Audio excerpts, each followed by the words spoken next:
Hello. I told my daughter I wouldn't attend her wedding if her biological father was there, but now she says I'm stuck in the past. She doesn't know what she's the product of. I would appreciate some advice on the situation I'm in, hoping an outsider's viewpoint can offer clarity. For context, about 24 years ago I was sexually assaulted by a close friend and got pregnant from the encounter. I was inconsolable for months, and it only got worse when I found out I was pregnant at about 20 weeks. Abortion was illegal after the first trimester where I lived. My husband, Frank, had been my rock and my support during that time. I don't know how I would have managed without him. He said I could either put the baby up for adoption or keep the child, and he would raise it as our own. I chose not to give her up. But raising her was hard. I am half Polish and half German, and Frank is half German and half Russian.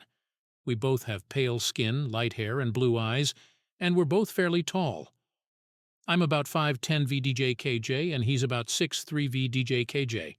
However, our daughter Emily is about 5'3" VDJ-KJ, has dark hair, and a brown complexion like her biological father.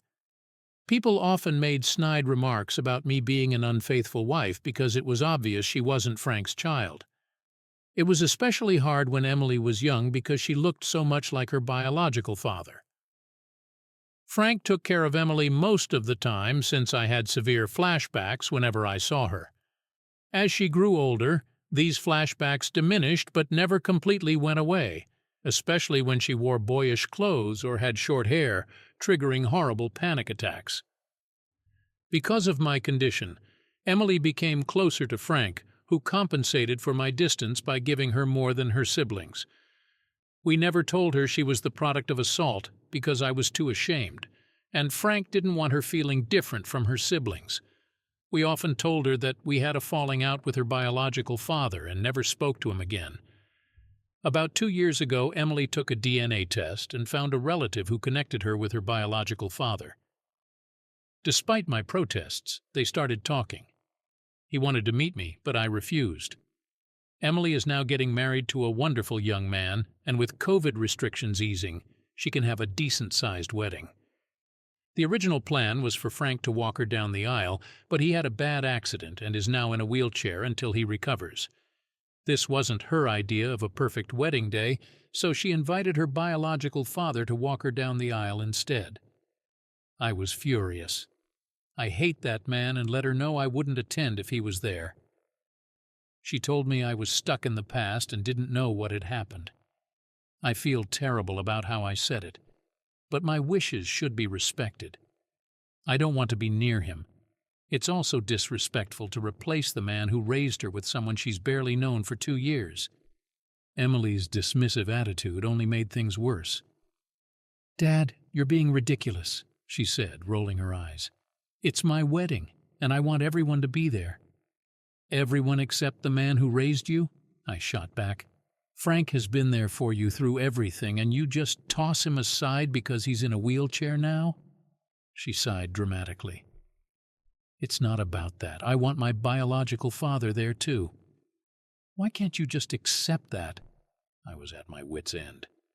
"You have no idea what that man did to your mother. If you did, you wouldn't want him anywhere near us." She crossed her arms, a stubborn look on her face. "Well, maybe you should have told me sooner." I clenched my fists, trying to keep my cool.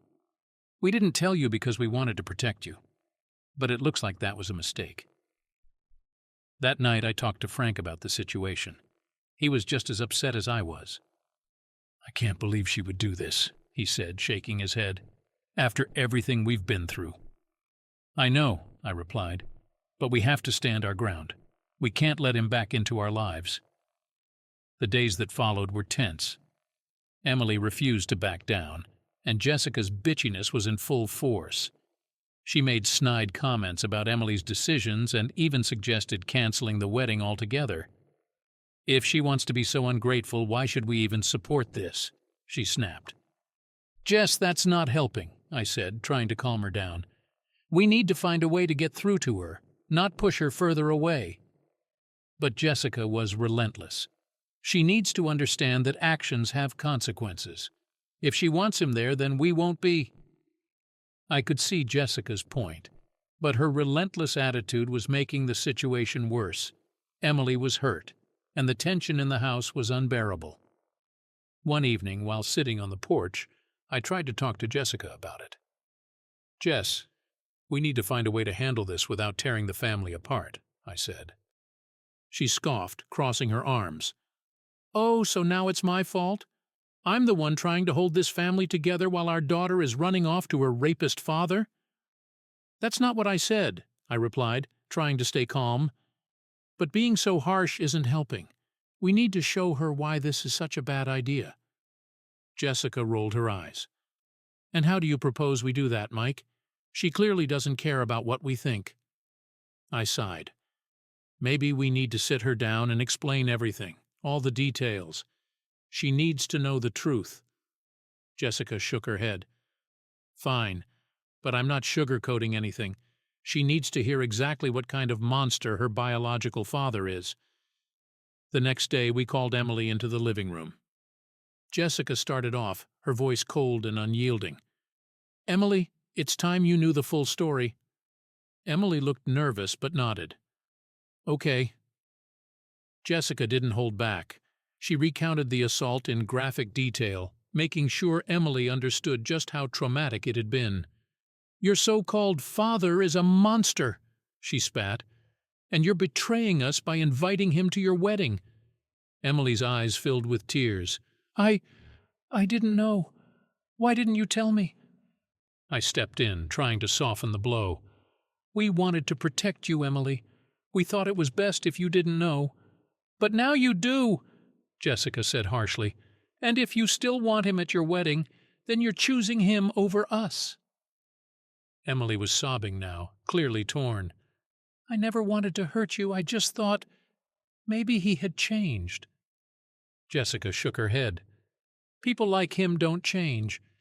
And if you can't see that, then maybe we shouldn't be there." Emily looked completely shattered. She sat there crying, not knowing what to say. The room felt heavy with tension. Jessica didn't offer any comfort, just sat there with a stony expression. I tried to bridge the gap. "Emily, we're not saying this to hurt you. We just want you to understand why having him at the wedding is so painful for us." "But he reached out to me," Emily whispered through her tears. "He said he wanted to make things right." Jessica let out a bitter laugh. "Of course he did. That's what manipulators do. They twist things to make themselves look good." Emily wiped her eyes and looked at us both. "I just wanted to know him. I thought maybe it could heal some wounds." Jessica stood up, her anger palpable. "Heal wounds? By bringing a rapist into our lives again? Are you that naive?" "Jessica, that's enough," I said firmly. "Emily is trying to understand. Yelling at her won't help." Jessica glared at me but didn't argue. She stormed out of the room, leaving me alone with Emily. I sat down next to her, putting a hand on her shoulder. "I know this is hard to take in, but we're just trying to protect you." Emily sniffled.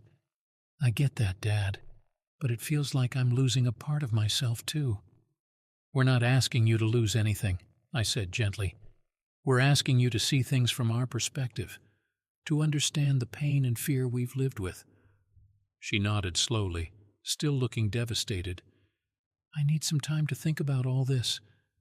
"Take all the time you need," I replied. "We'll be here for you no matter what." The following days were quiet.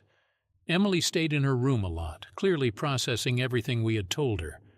Jessica remained distant and icy, making it clear she wasn't backing down. One evening, Emily came to me and said she wanted to talk. "Dad, I've thought a lot about what you and Mom said," she began, "and I understand why you're so upset. I really do." I nodded, waiting for her to continue. "But I still feel like I need to meet him, to hear his side of the story," she said, her voice trembling. "I won't invite him to the wedding if that's what it takes, but I need to know for myself." I sighed, knowing this wasn't going to be easy. "Emily, meeting him could open up a lot of old wounds. Are you sure you're ready for that?" She looked determined. "I have to be. I need to find some closure one way or another." Jessica wasn't happy when I told her what Emily had decided. "So she's still choosing him over us," she snapped. "No, she's not," I replied, trying to keep my cool. "She's trying to find her own way to deal with this." Jessica rolled her eyes. "Whatever, she's making a huge mistake." Jessica's relentless attitude didn't make things any easier.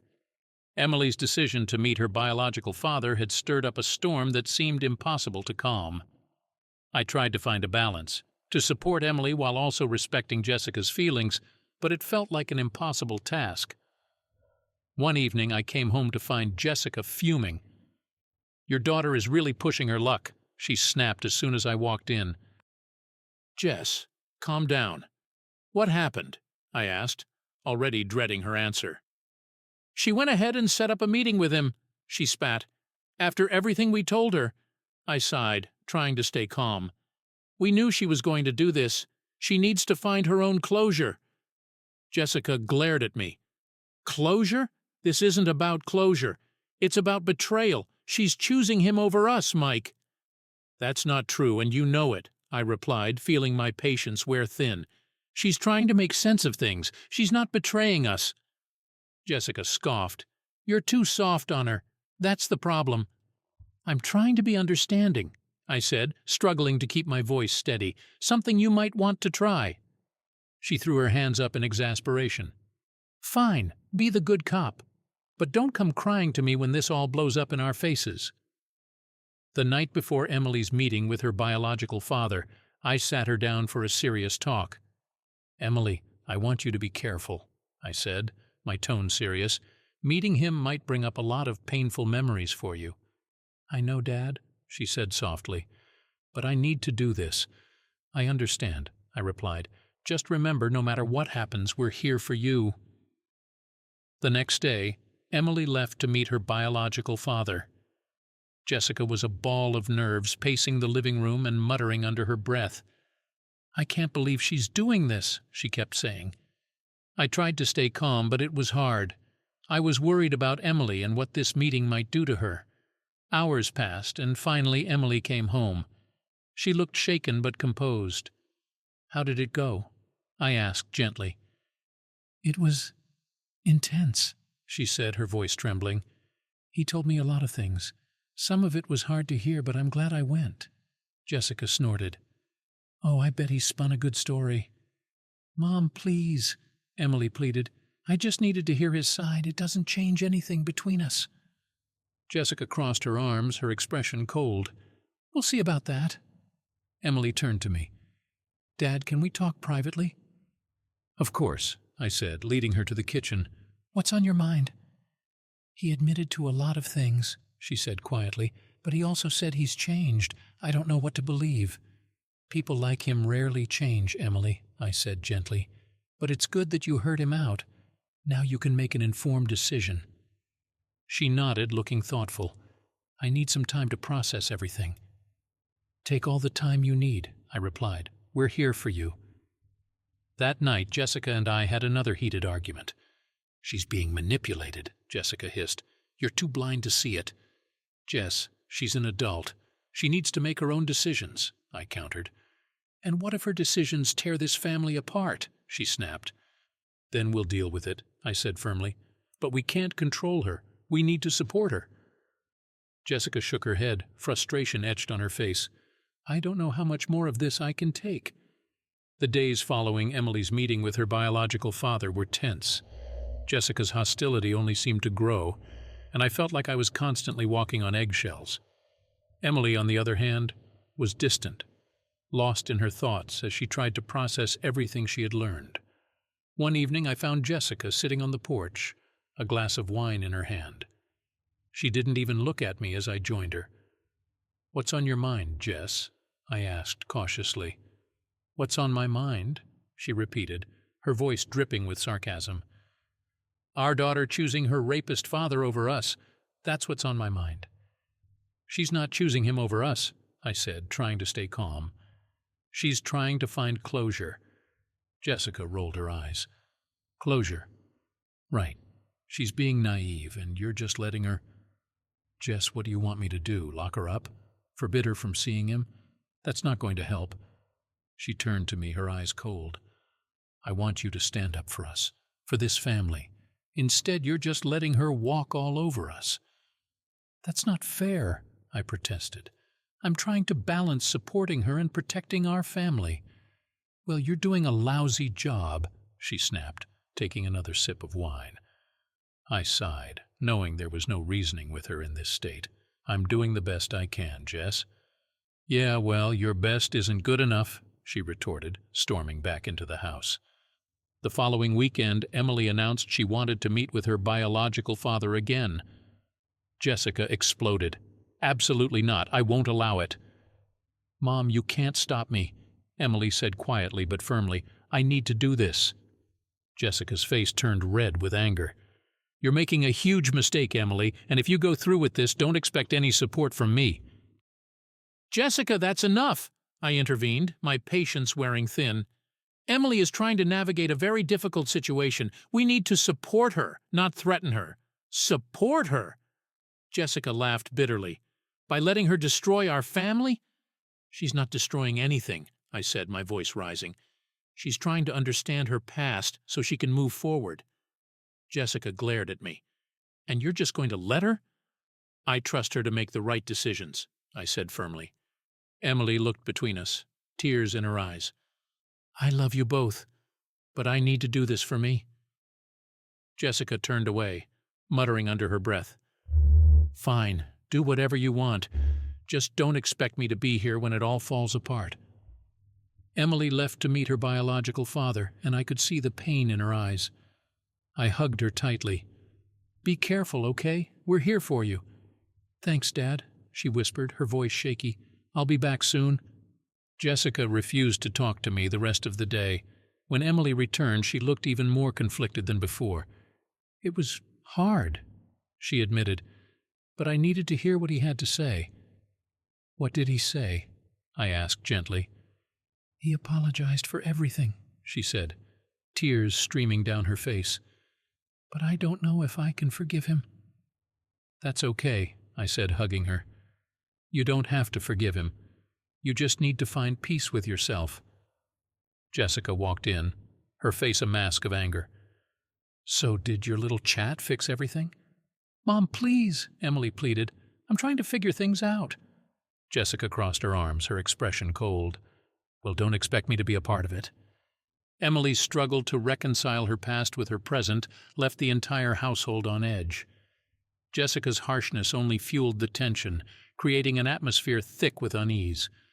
I tried my best to mediate, but it felt like we were on a sinking ship, and I was bailing water with a teaspoon. One afternoon, Emily came to me looking more determined than I'd seen her in a while. Dad, I need to talk to you, she said, her voice steady. Sure thing, sweetheart. What's on your mind? I asked, hoping for some breakthrough. I've decided not to have him at the wedding, she said firmly. I can't ignore what he did, no matter how much he tries to apologize.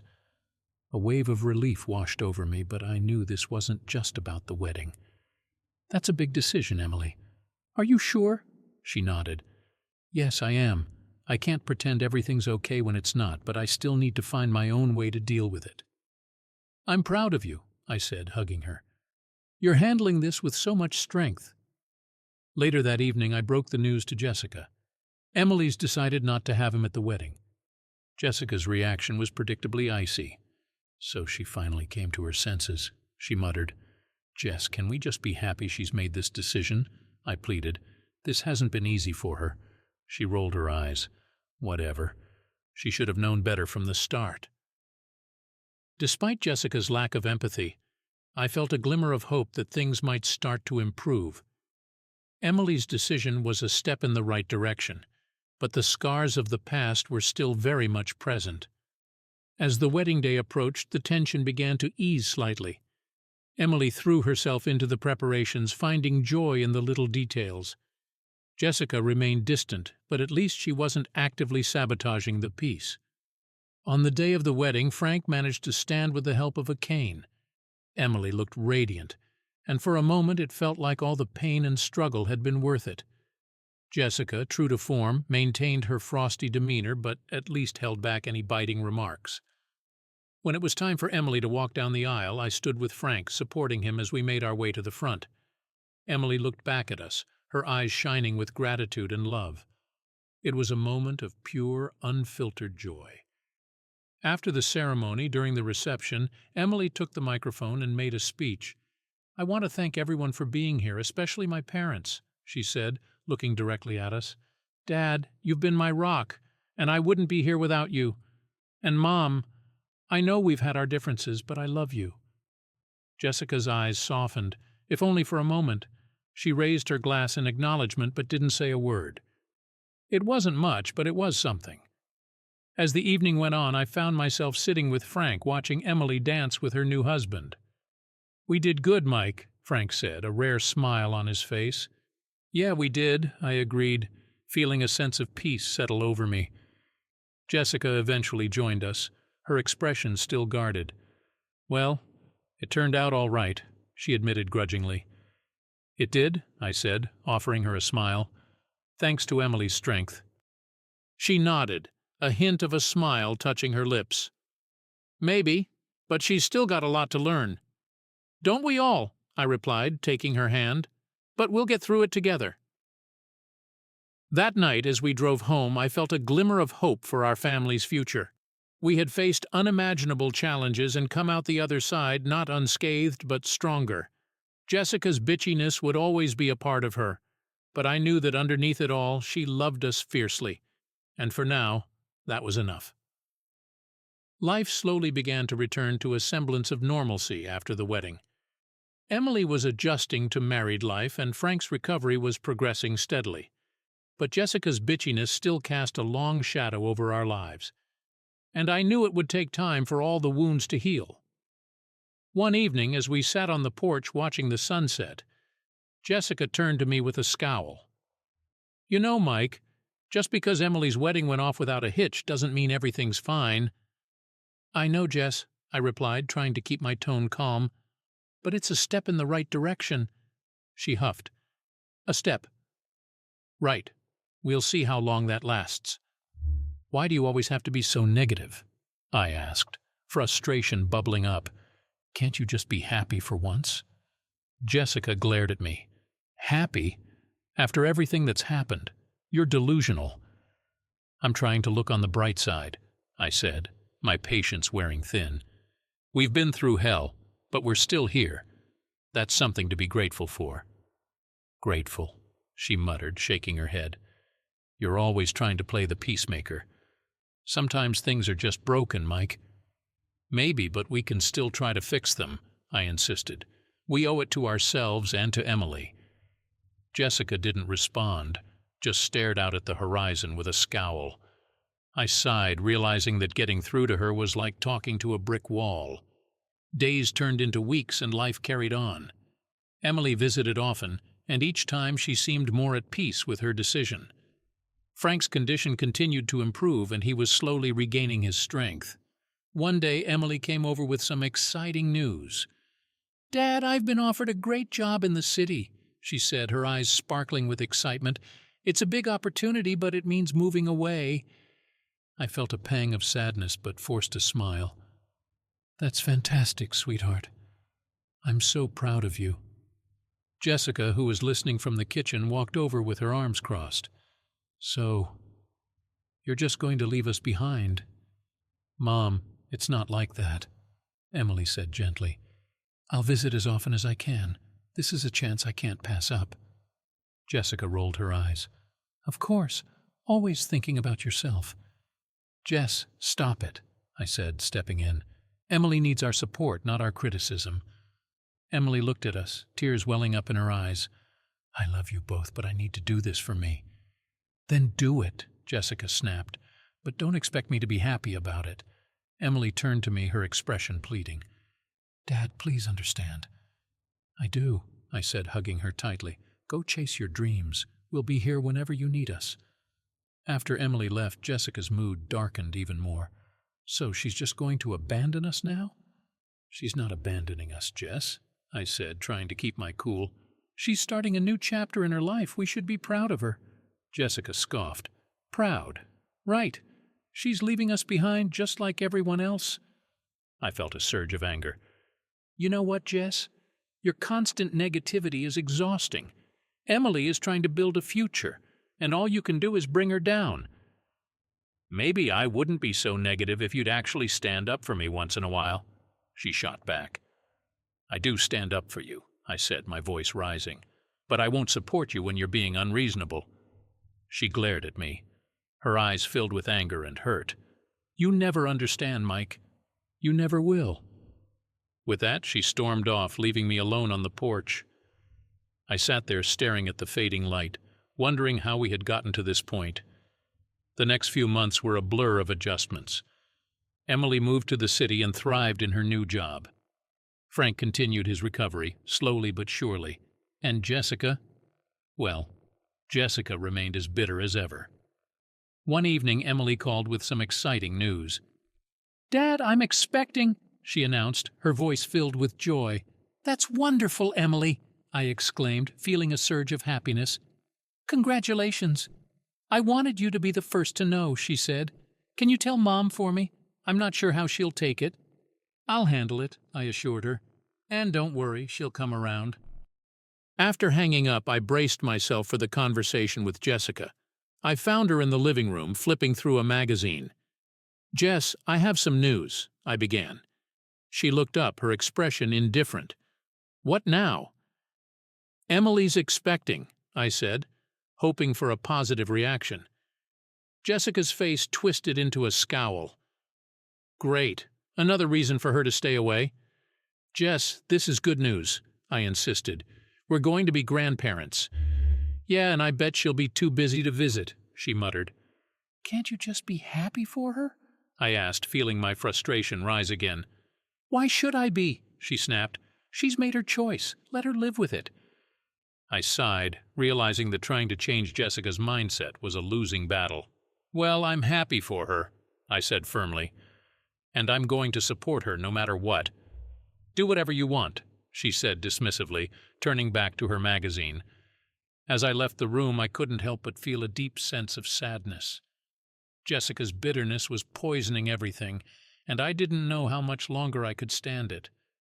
But for now, I had something to look forward to. Emily was starting a new chapter, and I was determined to be a part of it, no matter what. The months passed by, and as Emily's due date approached, I found myself increasingly excited about becoming a grandfather. Jessica, on the other hand, remained as cold and distant as ever. Her bitterness was a constant cloud over our lives, and it seemed like nothing could lift her spirits. One evening, Emily called with an update. Dad, I've scheduled the baby shower for next month. I really want you and Mom to be there. We wouldn't miss it for the world, I replied, glancing at Jessica, who was sitting across the room with her arms crossed.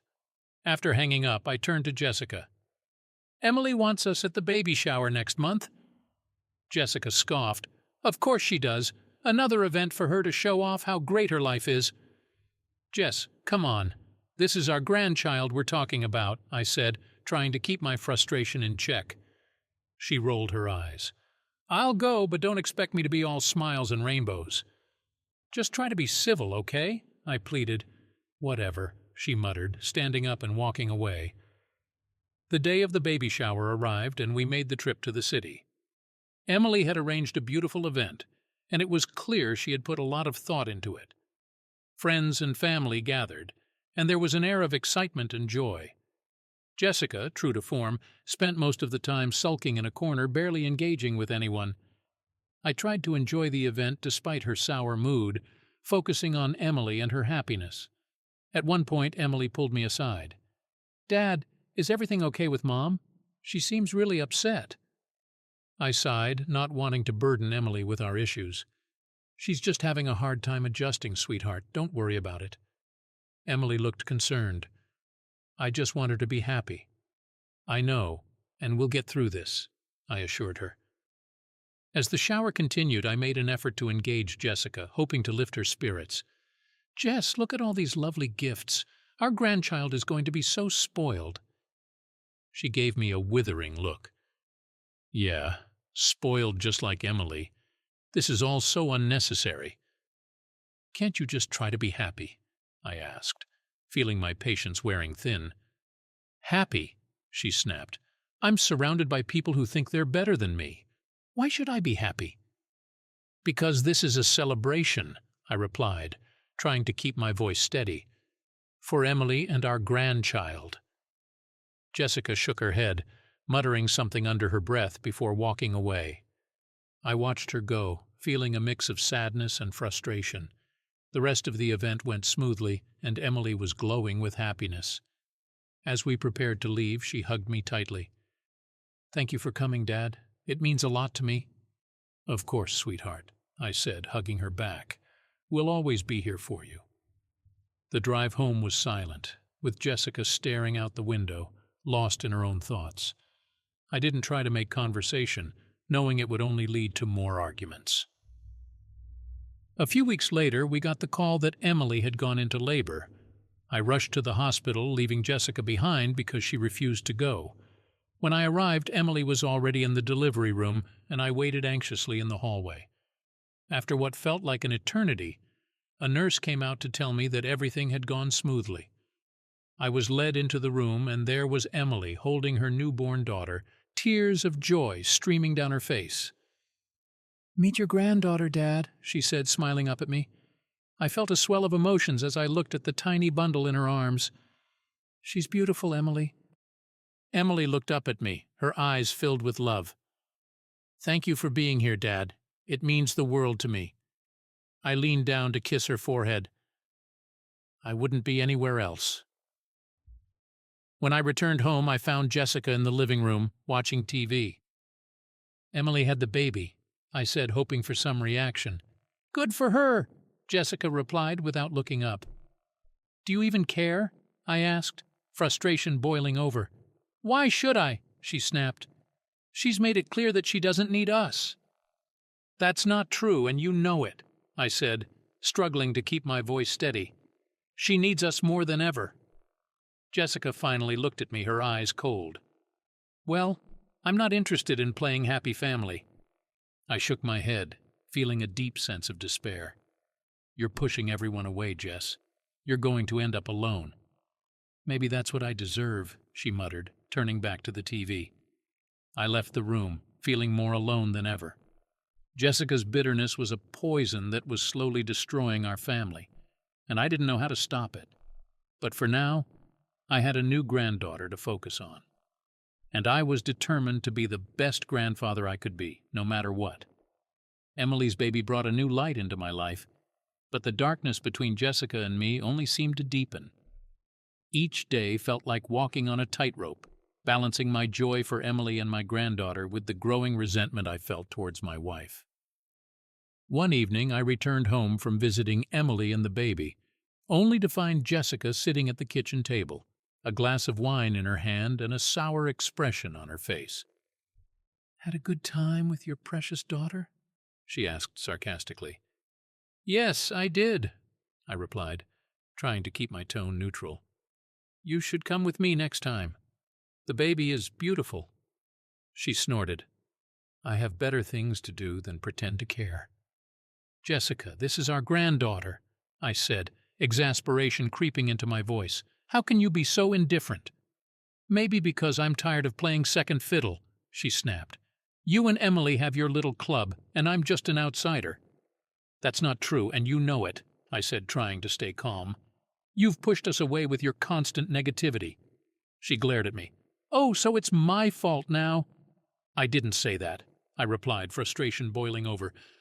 "But your attitude isn't helping." Jessica stood up, her chair scraping loudly against the floor. "I don't need this," she said, storming out of the room. I watched her go, a mixture of anger and sadness washing over me. It seemed like no matter what I did, I couldn't get through to her. A few days later, I received a call from Emily. "Dad, I need to talk to you about something," she said, her voice hesitant. "Sure, sweetheart. What's on your mind?" I asked, trying to keep my worry at bay. "It's about Mom," she began. "I know she's been difficult, but I'm worried about her. She seems so lost." "I know, Emily," I said with a sigh. "I've tried talking to her, but she shuts me out." "Maybe she needs help," Emily suggested gently.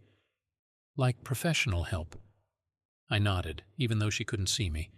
I've thought about that, but convincing her to see someone is another matter. I can talk to her, Emily offered. Maybe hearing it from me will make a difference. That's a good idea, I said. She might listen to you. Emily came over that evening, and we sat down with Jessica. Mom, I need to talk to you, Emily began, her voice calm and soothing. Jessica looked wary. What now? We're worried about you, Emily said gently. You've been so angry and distant. We think you might need to talk to someone. Jessica's eyes flashed with anger. Oh, so now you're all ganging up on me? Mom, we love you, Emily said, tears in her eyes. We just want you to be happy. I am happy, Jessica insisted. I don't need therapy. Jess, please, I said, my voice breaking. We can't go on like this. Please consider it. Jessica glared at both of us, her walls firmly up. I don't need your pity. It's not pity, Emily said softly. It's love. We want to help you. For a moment, Jessica's expression softened, but then she shook her head.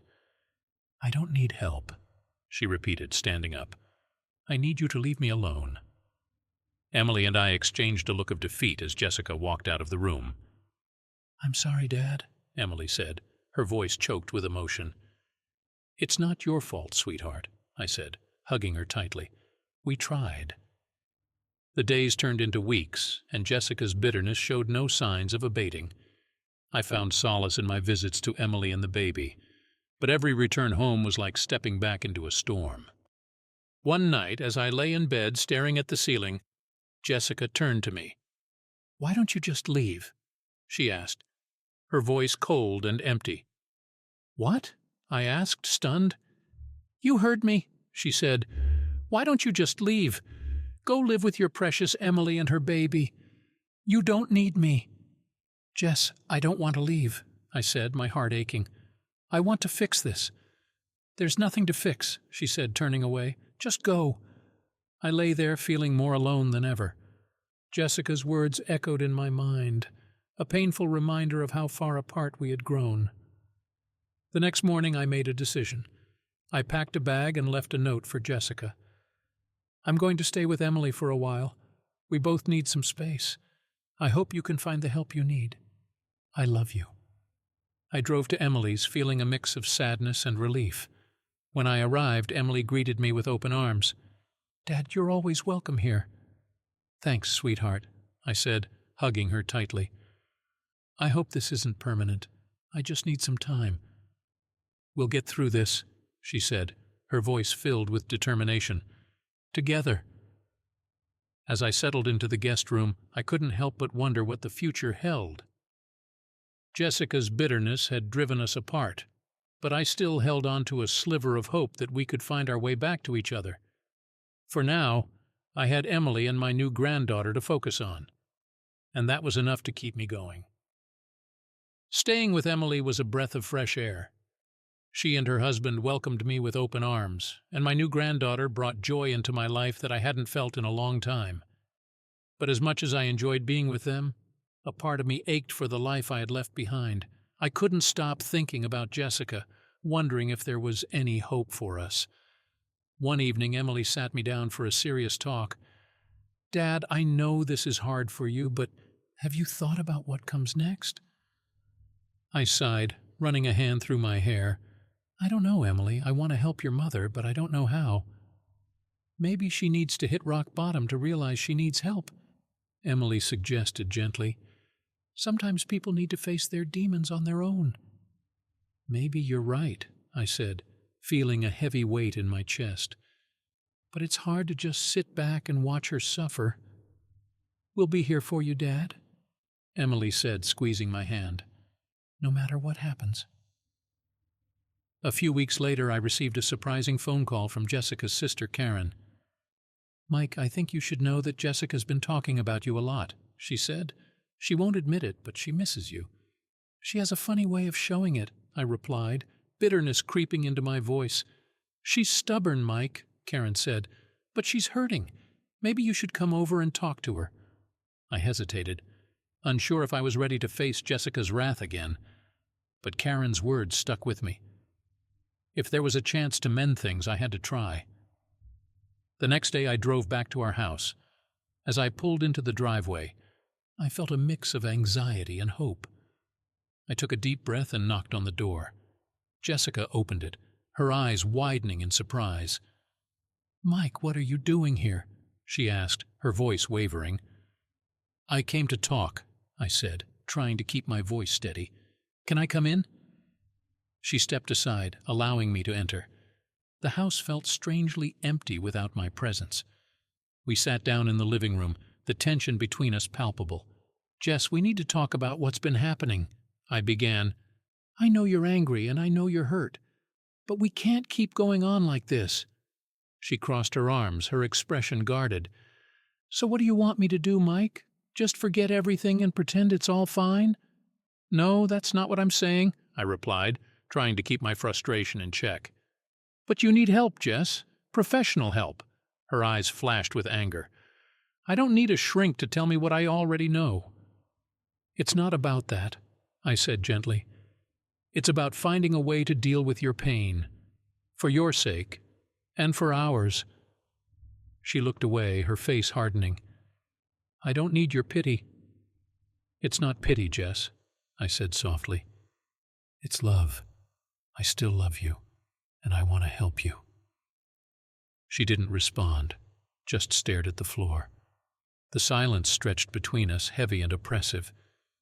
"Jess, please," I pleaded. "We can get through this together, but you have to let me in." For a moment I thought I saw a crack in her armor. Her eyes softened, and her shoulders sagged. But then she shook her head, her defenses snapping back into place. "I don't know if I can," she whispered. "We can try," I said, reaching out to take her hand. "One step at a time." She looked at me, tears glistening in her eyes. "It's not that simple." "I know it's not," I replied, squeezing her hand, "but we have to start somewhere." Jessica took a deep breath, her eyes searching mine. "Okay," she said finally, "I'll try." It wasn't a grand reconciliation, but it was a start.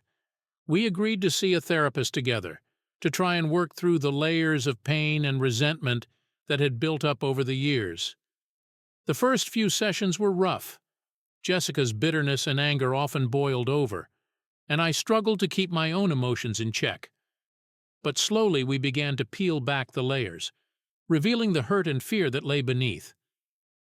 One evening, after a particularly intense session, Jessica turned to me with tears in her eyes. "Mike, I'm sorry," she said, her voice breaking. "I've been so angry for so long and I took it out on you." "It's okay, Jess," I said, my own tears falling. "We both made mistakes, but we're here now, and we're trying." She nodded, reaching out to take my hand. "I don't want to lose you, Mike." "You won't," I promised. "We'll get through this, together." It was a long road, and there were still many hurdles to overcome. But for the first time in a long time, I felt a glimmer of hope. Jessica's bitchiness hadn't completely disappeared, but it was tempered by moments of vulnerability and honesty. We took it one day at a time, slowly rebuilding the trust and love that had been eroded by years of pain. Emily continued to be a source of support, and my granddaughter's innocent laughter was a balm to our wounded hearts. There were no guarantees, no promises of a perfect future, but as long as we had each other, I knew we could face whatever came our way, and that was enough for me. Jessica and I continued our therapy, and though progress was slow, it was progress nonetheless. Each session peeled back another layer of our complex relationship, revealing the vulnerabilities and pain that had festered for so long. It wasn't easy, but it was necessary. One evening, as we sat in our therapist's office, Jessica turned to me with a look I hadn't seen in years. "Mike, I've been so blind," she admitted, her voice trembling. "I've been pushing you and everyone else away because I couldn't deal with my own pain." I squeezed her hand, feeling a surge of hope. "We're all hurt, Jess, but we're trying to heal, together." She nodded, tears streaming down her face. "I don't want to be this bitter person anymore. I want to find happiness again." "We can, Jess," I said, my own voice thick with emotion. We just have to keep working at it. The road to recovery was long and winding, filled with ups and downs. But for the first time in a long time, I felt like we were moving in the right direction. Jessica's bitchiness still flared up occasionally, but it was tempered by moments of genuine vulnerability and honesty. Emily continued to be a pillar of support, always encouraging us and reminding us of the love that bound us together. My granddaughter's laughter and innocent joy were a constant reminder of the beauty that life could hold, even amidst the chaos. One sunny afternoon, as we sat in Emily's backyard watching our granddaughter play, Jessica turned to me with a soft smile. "Mike, I've been thinking," she began, her tone uncharacteristically gentle. "About what?" I asked, curious. "About us," she said, taking a deep breath. "About our future. I know I've been difficult and I know I've pushed you away. But I don't want to do that anymore. I want to rebuild what we had." I felt a lump in my throat, but I managed to nod. "I want that too, Jess. More than anything." She reached out and took my hand, squeezing it gently. "Then let's keep trying. For us. For our family." Tears welled up in my eyes as I looked at her, seeing the woman I fell in love with all those years ago. "We will, Jess. We will." Our journey wasn't perfect, and we still had a long way to go. But as long as we were together, I knew we could face anything. In the months that followed, Jessica and I continued to work on our relationship. We had our good days and our bad days, but we faced them together. The bitterness that had once consumed Jessica began to fade, replaced by a tentative hope and a desire to heal. Emily's support never wavered, and her joy at seeing her parents reconcile was palpable. My granddaughter's laughter continued to light up our lives, a beacon of hope in the midst of our struggles. One evening, as we sat on the porch watching the sunset, Jessica turned to me with a smile. "You know, Mike, I think we're going to be okay." I smiled back, feeling a warmth in my heart that I hadn't felt in years. "Yeah, Jess, I think we are." We sat there in comfortable silence, watching the sky change colors as the sun dipped below the horizon. It wasn't a fairy tale ending, but it was real, and it was ours. Jessica's bitchiness hadn't completely disappeared, and maybe it never would. But it was tempered by moments of genuine love and understanding, and that was enough for me. As we navigated the complexities of our renewed relationship, I realized that love wasn't about perfection. It was about commitment, about choosing each other every day despite the flaws and the pain. And as long as Jessica and I continued to choose each other, I knew we could weather any storm. For the first time in a long time, I felt a deep sense of peace. Our family was healing, and our future looked brighter than it had in years. We still had a long road ahead of us, but we were walking it together hand in hand. And that made all the difference. Bye-bye.